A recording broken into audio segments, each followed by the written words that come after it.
Jeśli myślicie, że w Albanii pokazaliśmy już na naszym kanale wszystko, to jesteście w błędzie. Z każdą kolejną wizytą odkrywamy coś nowego i czym lepiej poznajemy ten kraj, tym częściej trafiamy do miejsc mniej oczywistych.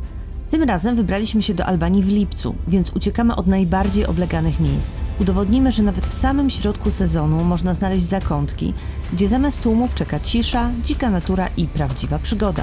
W tym odcinku wskoczymy na pontony i popłyniemy z nurtem rzeki Osum podczas river tubingu. Zaliczymy trekking nad spektakularnym kanionem Osumi, spędzimy noc w górskiej wiosce Legdusz, wyruszymy do jednego z najbardziej malowniczych kanionów południowej Albanii, kanionu Nivice, a na koniec ochłodzimy się przy turkusowych wodach wodospadu Bogowe. Jeśli szukacie Albanii poza utartym szlakiem, pełnej miejsc, o których wciąż mówi się zdecydowanie za mało, to dobrze trafiliście. Zaczynamy.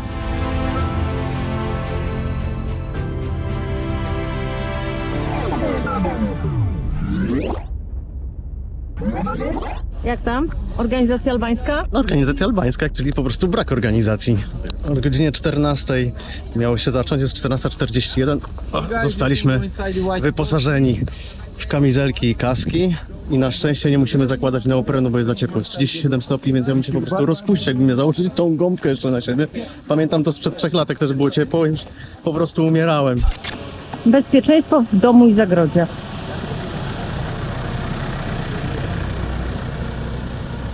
Kiedy narzekacie na śmieci w Albanii, to przede wszystkim robota jest to turystów. Właśnie osoby, które dostają wodę, żeby popływać na rzece, no właśnie tutaj wylądowała woda. Nie potrafią zabrać z sobą puszczych butelek. Prawda? Tak.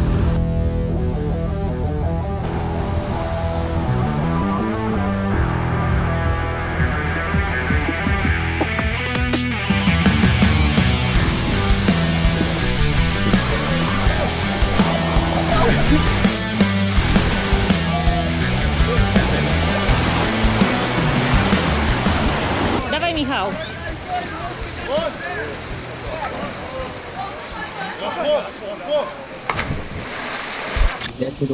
No, naprawdę jest to relaksujący. Nie jest to adventure. Peaceful. Na medytację dobre.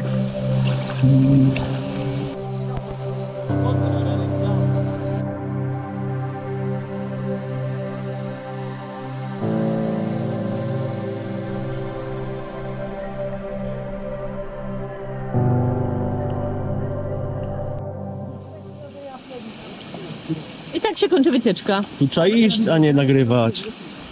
3 lata temu byliśmy tutaj na raftingu i to jest naprawdę fajna zabawa, natomiast w tym roku ze względu na poziom wody ostatni rafting był końcem maja. Teraz ten poziom wody jest naprawdę niski i powiem wam szczerze, że nawet na ten tubing były momenty, że zahaczaliśmy się o kamienie, no i brakowało trochę tej wody, ale powiem tak, jest to super zabawa dla rodzin z dziećmi. Uważam, że dla dzieciaków to naprawdę będzie super dzień, dlatego, bo one są lżejsze, więc nie będą się tak zahaczać o te kamienie. Super gwarantowana zabawa. I fajna to jest też atrakcja, jeśli jesteście większą grupą osób. Dlatego, no bo to można właśnie się pozderzać z trochę tymi oponami, trochę się powygłupiać, trochę poprzewracać, więc to też myślę, że jest fajne. Jeśli chodzi o ceny, to taki podstawowy spływ zaczyna się od 39 €, jeśli dojedziecie samodzielnie.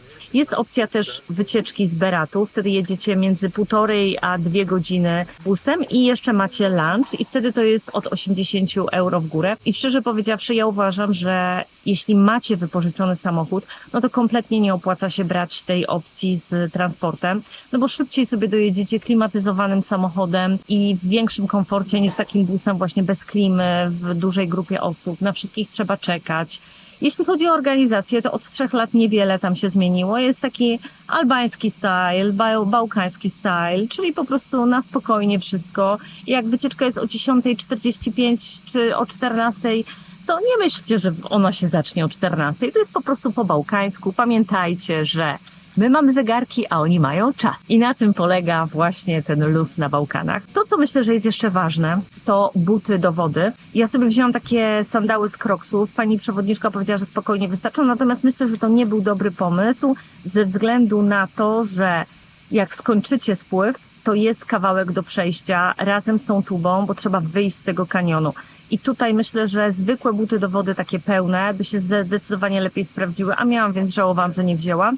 Albo takie po prostu podstawowe buty trekkingowe, które możecie zamoczyć, też będą lepsze. Natomiast sandałki to absolutnie nie jest dobry pomysł. No i co, no polecamy Wam tą atrakcję. Generalnie mi się bardzo podobało. Myślę, że jest fajne ochłodzenie, zwłaszcza w takie upalne dni jak dzisiaj, bo przy 38 stopniach ta kąpiel w tej rzece, nawet jeśli zdarzy się Wam wpaść, a to jest mało prawdopodobne, bo naprawdę trzeba się postarać, żeby wpaść, to będzie bardzo przyjemna, więc będziecie wręcz czekać na moment, kiedy będziecie mogli zanurzyć się w tej wodzie. Po wczorajszych szaleństwach w kanionie Osumi i river tubingu postanowiliśmy zatrzymać się na noc w miejscowości Chorowode. To jest małe miasteczko, na dzień dzisiejszy zamieszkuje je zaledwie 4000 osób, a jego historia sięga starożytności, ale nie ma zbyt wielu zabytków, chociaż jest bardzo przyjemne i bardzo czyste. Jest taki przyjemny rynek, dookoła sporo knajpek i wczoraj wieczorem widać było, że młodzież, bo wczoraj był piątek, właśnie spacerowała tam i z powrotem, jak to w takich małych miasteczkach bywa. Dzisiaj przyszliśmy na śniadanie do restauracji Verori, a wczoraj jedliśmy tutaj kolację i to, co jest bardzo fajne w tym miejscu, to, że porcje są w 3 rozmiarach albo w 2, zależy od dania. Czyli na przykład sałatkę macie SML, a biorąc pod uwagę to, że w Albanii te porcje są naprawdę spore, to myślę, że to jest fajne rozwiązanie, żeby zamówić sobie mniejszą porcję, jeśli nie jesteście na przykład bardzo głodni. Jeśli chodzi o danie obiadowe, to była też opcja zamówienia połowy porcji, więc to jest też fajne. I dzisiaj właśnie jemy tutaj śniadanko. Wzięliśmy sobie tosty. Tosty są po 200 leku, jajka sadzone po 200, kiełbaska za 80. Kawka kosztowała 200 leków, więc ceny są też bardzo przystępne. A jeśli chodzi jeszcze o miejscowość Chorowode, to mała gratka dla wielbicieli raki, dlatego, bo region ten słynie z produkcji bardzo mocnej raki z Krapari. Ja, jak wiadomo, nie jestem miłośniczką, więc nie będę ryzykować. Wczoraj mieliśmy tubing w kanionie Osumi. Dzisiaj będzie trekking dookoła. Trochę w środku, trochę dookoła, trochę górą, trochę dołem. Na pewno będzie pięknie widokowo. To na I pewno. gorąco, bo jest 528 stopni Celsjusza. Jest strasznie gorąco, więc wybieramy właściwie krótszą opcję, bo są 2 rodzaje trekkingów. Dookoła tego kanionu, tam gdzie są te takie najwyższe skały, gdzie się płynie właśnie tymi dętkami, czy też raftingiem. I to jest jakieś 15 czy 18 km. My jedziemy troszeczkę w górę rzeki na krótszą trasę, 5-5,5 km. Zobaczymy, jak to wyjdzie ostatecznie. No ale jest po prostu tak gorąco, że no ciężko będzie łazić tyle w tym słońcu, więc robimy na razie przebieżkę, a potem pójdziemy się wykąpać, bo tutaj jest przepiękna woda.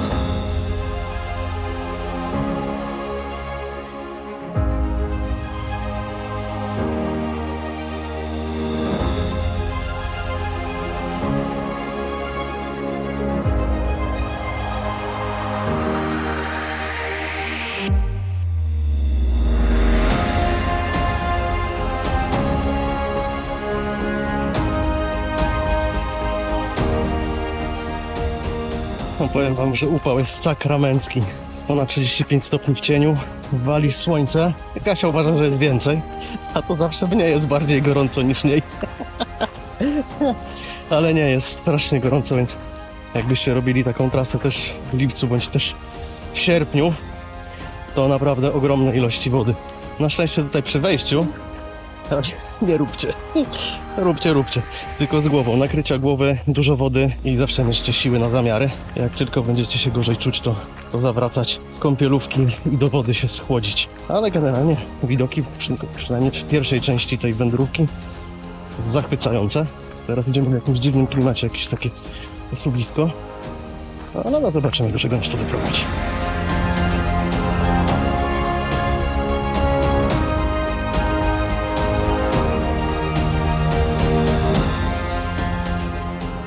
Dotarliśmy do mostu, czyli przeszliśmy górą kanionu, pięknymi widokami. Skróciliśmy troszeczkę trasę, bo znaleźliśmy skrót, żeby nie nadrabiać w tym pełnym słońcu. No ale teraz jest opcja taka, że albo wracamy tą samą drogą, albo idziemy asfaltem, około 2 km. Ale zaraz się zastanowimy, bo jest tutaj jakaś knajpa, więc napijemy się czegoś zimnego. I chyba podejmiemy się tego, że pójdziemy tym asfaltem. To jest jakieś 2 km, to niecałe pół godzinki dreptania. No ale Wydawało mi się, że będzie trochę lepiej, bo mapa pokazywała, że ten szlak prowadzi nad samą przepaścią tego kanionu, ale są tylko niektóre miejsca, żeby zobaczyć.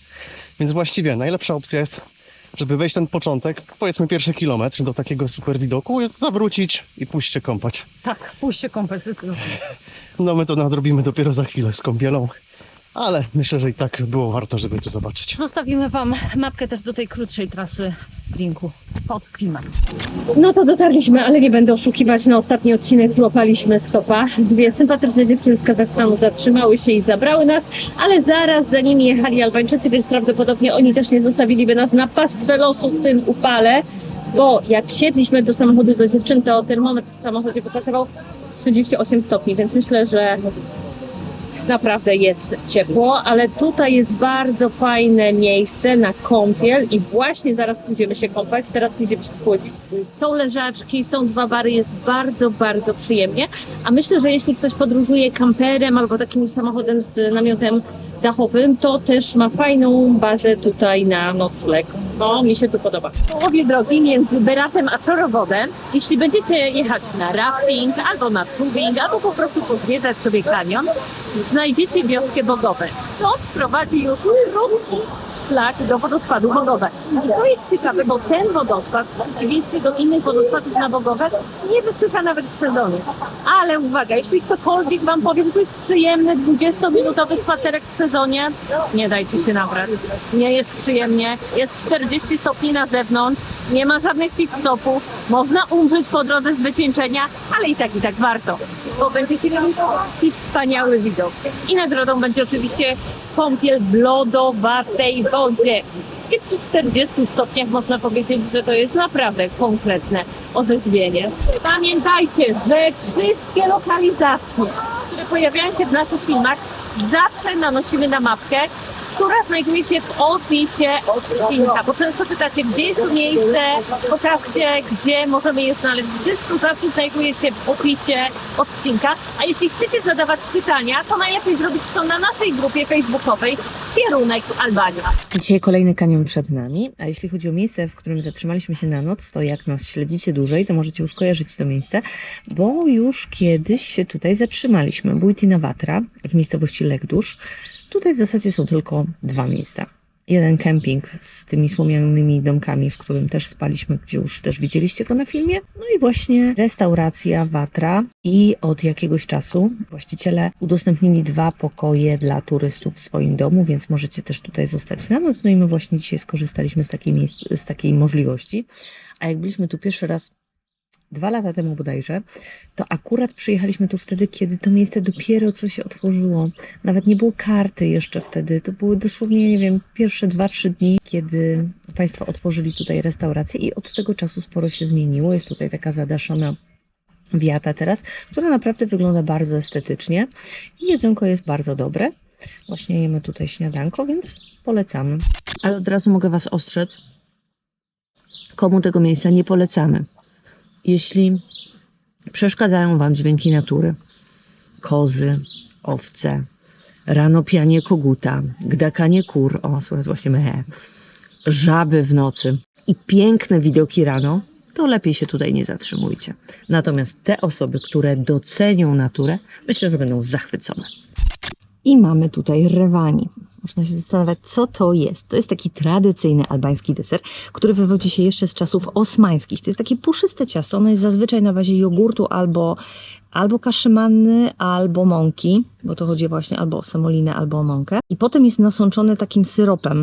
Często cytrynowy może być, ale chyba nie tylko, może być cytrynowy. No i tak to się właśnie je. To jest dość specyficzne. Jak będziecie w Albanii, to musicie to spróbować. Fajne. W zasadzie mieliśmy już być w kanionie, bo jest po 10, ale w Albanii nie można się śpieszyć. Ja zawsze mówię, że tutaj po prostu trzeba mieć czas, korzystać z tej natury i po prostu na spokojnie chłonąć to wszystko, co tutaj może Wam się wydarzyć i nie mieć zbyt sztywnego planu. Wtedy będzie dobrze. Tutaj w ogóle w Bujtina Vatra wszystko jest robione właśnie tak po staroalbańsku, bym powiedziała. Tutaj na przykład nad żarem różne pyszne potrawy się robią, a my przy okazji załapaliśmy się na lekcję gotowania. Danie nazywa się petanik i jest to takie typowe danie naleśnikowe, można byłoby powiedzieć. Na taką patelnię, która jest nad żarem, wylewa się takie jakby ciasto naleśnikowe. No i to się smaży, potem za chwilę następną warstwę i następną, aż do wykorzystania całego ciasta. Więc dzisiaj gotujemy.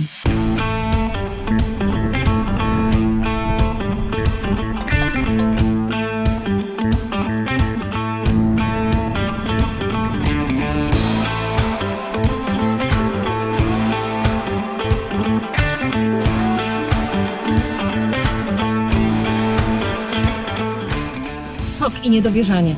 W albańskiej wiosce Niwice to jest naprawdę wieś zabita dechami. Są szlakoskazy. To już drugi, jaki spotkaliśmy. No. Szczury to się warunkują instrumentalnie. Czyli jak widzą, że coś nie ma sensu, to odpuszczają. Ale ludzie nie, bo to jest efekt utopionych kosztów. Jak Jorzech tu przyjechał już, jak Grzech zapłacił za nocleg, to ja pójdę do tego kanionu, mimo że jest 500 stopni.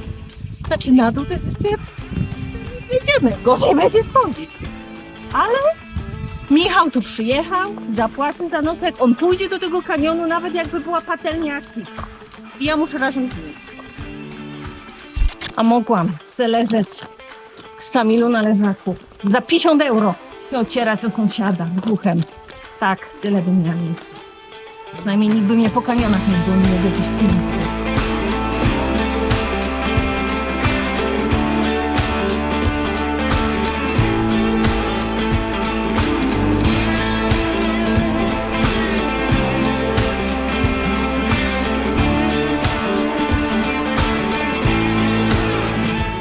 Mniej więcej 3,5 km od startu, ale to jest takie 3,5 km raczej nie spacerowe, bo w tym upale to serio można wyzionąć tutaj ducha.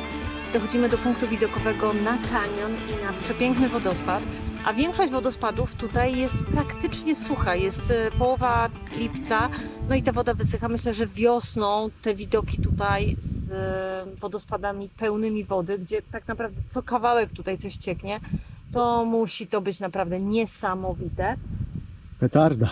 Och, tak, to na pewno jest petarda, ale i tak dzisiaj ten wodospad tutaj robi super wrażenie, a w dół ja nie wiem ile tam jest metrów. 300. Ale 300, no, 300 metrów w dół.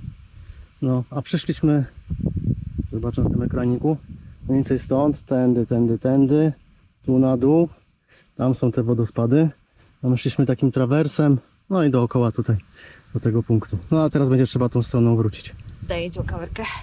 Zobaczyłem, może tutaj.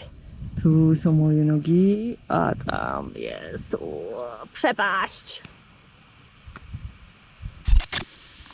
A tu jest ten punkt widokowy na szczycie tej skały. No wycieczka jest przednia. Gdyby nie ta temperatura, ale za chwilę będzie nagroda. Zaraz będzie nagroda za te wszystkie męki. Za te męki, za ten trud, za to odwodnienie. Już słychać ten wodospad.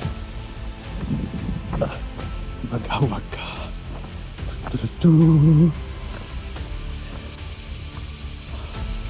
Nareszcie cień. Powiem wam tak, nie przyjeżdżajcie do Urbanii. Tu nie ma nic.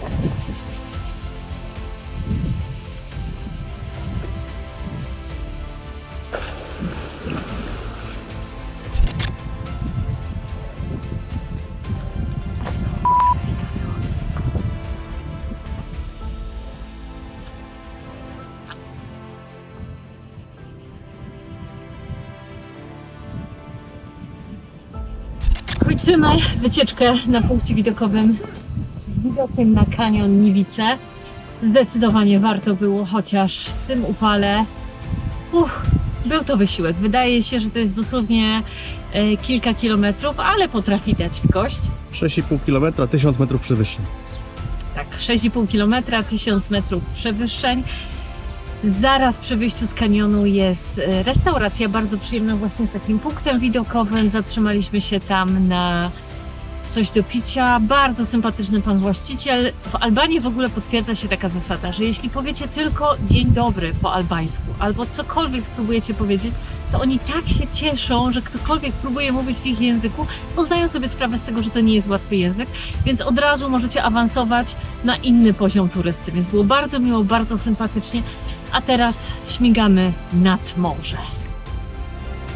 A to jeszcze nie koniec naszej albańskiej, lipcowej przygody. W następnym odcinku zabierzemy Was do malowniczego kanionu Langarica, a później sprawdzimy, czy spływ kajakiem po ostatniej dzikiej rzece Europy Wiosie rzeczywiście w lipcu jest spokojny. Powiedzmy tylko tyle. Będzie się działo. Do zobaczenia w kolejnym odcinku.